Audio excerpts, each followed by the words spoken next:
And when it gets this cold, people will go to great lengths to stay warm and healthy. But for some people, some jobs and or walks of life, avoiding the bitter cold is just impossible. News Channel 9's John Madewell joins us now live with stories of both. John.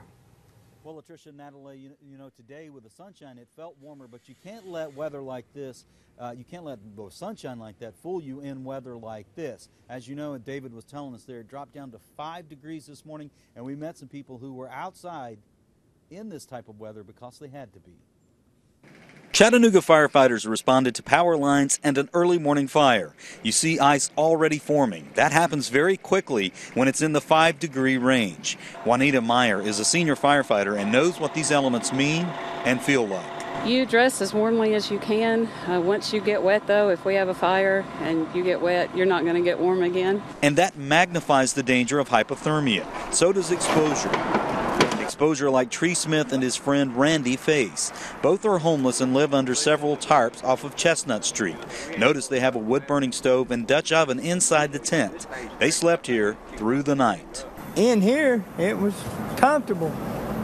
We had both the heaters going, had plenty of wood, but if you got out there, it was rough.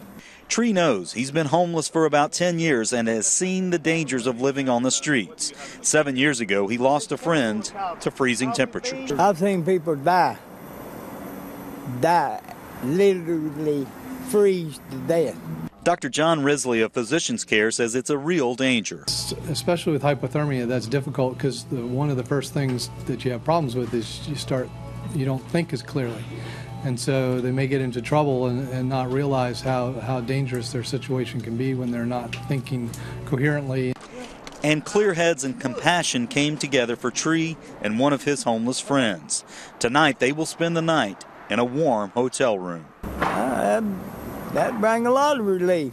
Get a bath, and good night's rest. Won't have to be getting wood all night.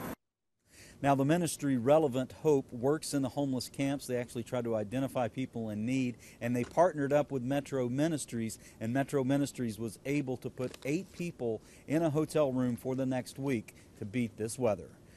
Reporting live from just outside of the studios, I'm John Madewell for News Channel 9. Now back to you guys. All right, John, thank you.